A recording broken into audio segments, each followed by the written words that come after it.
નમસ્કાર. ચાલો આજે એક એવી જબરદસ્ત સફર પર જઈએ જે આપણને બતાવશે કે કેવી રીતે સંઘર્ષની આગમાંથી સોનું બને છે. આ કહાણી છે એક સામાન્ય મજૂરથી શરૂ કરીને આખી દુનિયામાં મસાલાના કિંગ બનવાની. આ સાબિત કરે છે કે જો ઈરાદા મક્કમ હોય તો કશું જ અશક્ય નથી. જ્યારે આપણે સામ્રાજ્ય શબ્દ સાંભળીએ ત્યારે મોટાભાગે રાજા મહારાજાઓના કિલ્લા અને મહેલો યાદ આવે, ખરું ને? પણ આજે આપણે જે સામ્રાજ્યની વાત કરવાના છીએ એનો પાયો કોઈ મહેલમાં નહીં પણ એક સામાન્ય માણસના પરસેવાથી નંખાયો છે.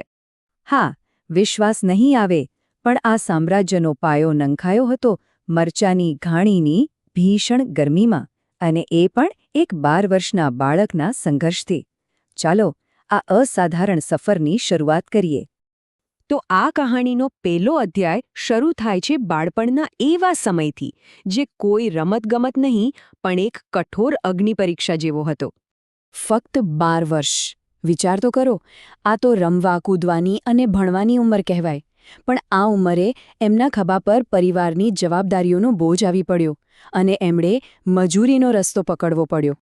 અને જગ્યા મરચાની ઘાણી. જરા કલ્પના કરો એ જગ્યાની, જ્યાં હવામાં તીખાશ અને ગરમી એવી હોય કે શ્વાસ લેવો પણ મુશ્કેલ બની જાય. તાપમાન લગભગ 48 થી 50 ડિગ્રી સેલ્સિયસ. આ કોઈ એક દિવસની વાત નથી, આ એમની રોજની દુનિયા હતી. અને કામ કેટલું? 1-2 કલાક નહીં, દિવસના 12 થી 14 કલાકની કાળી મજૂરી. સૂરજ ઉગે ત્યારથી લઈને સૂરજ આથમે ત્યાં સુધી. આ સંઘર્ષ નહોતો, આ તો અસ્તિત્વ ટકાવી રાખવાની લડાઈ હતી. આ બધા આંકડા જે આપણે જોયા એ ખાલી આંકડા નથી, આ સિટ્ટો નામના એક નાના છોકરાની રોજની હકીકત હતી. એ હકીકત જેણે એમના ભવિષ્યના સામ્રાજ્યનો પાયો નાખ્યો. પણ કહેવાય છે ને કે દરેક અંધારી રાત પછી સવાર તો થાય જ છે. સિટ્ટોના જીવનમાં પણ એક એવો વળાંક આવ્યો જેણે બધું બદલી નાખ્યું. અને આ વળાંક 3 ખાસ વસ્તુઓને કારણે આવ્યો. પરિવર્તનનું પહેલું અને સૌથી મોટું કારણ તો ખુદ સિટ્ટોની અંદર હતું. ભીષણ ગરમી અને કઠોર મજૂરી વચ્ચે પણ એમનો ઈરાદો એકદમ મજબૂત હતો. એમણે મનમાં ગાંઠ વાળી લીધી હતી કે આ જિંદગી જીવવા માટે એમનો જન્મ નથી થયો. એક સારું જીવન બનાવવાનું સ્વપ્ન એમના દિલમાં હંમેશા જીવંત હતું. એમ અંદરના સ્વપ્નને બહારથી સાથ મળ્યો. એમના મિત્ર અને ગુરુ મૌલિકભાઈએ સાચો રસ્તો બતાવ્યો. અને પછી સૌથી નિર્ણાયક ક્ષણે લાલો કુંભારે 5000 રૂપિયાની મદદ કરી.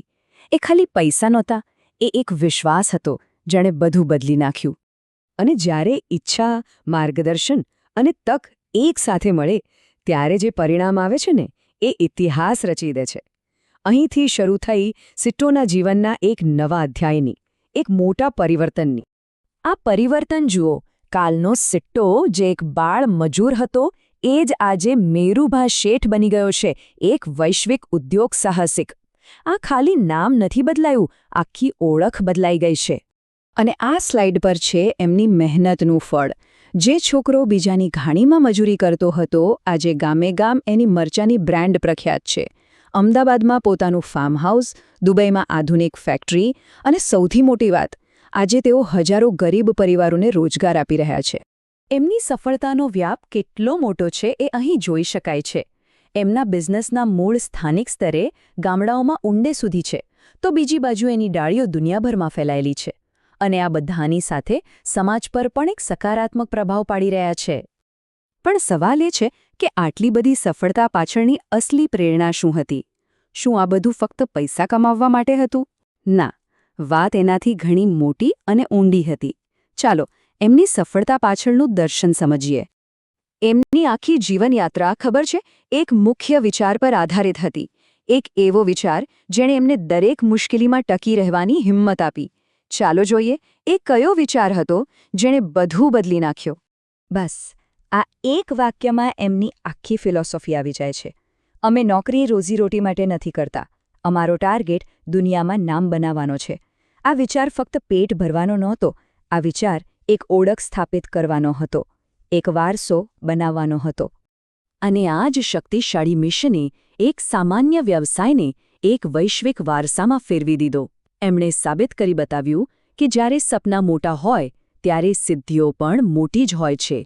અને અંતે આ કહાણી આપણને એક વિચાર સાથે છોડી જાય છે. આપણે બધા જીવનમાં કંઈક ને કંઈક બનાવવા માંગીએ છીએ, પણ શું આપણે એવો વારસો બનાવી શકીએ જે ફક્ત આપણા માટે નહીં પણ આવનારી પેઢીઓને પ્રેરણા આપવા માટે હોય? આ સવાલનો જવાબ આપણે દરેકે પોતાની અંદર શોધવાનો છે.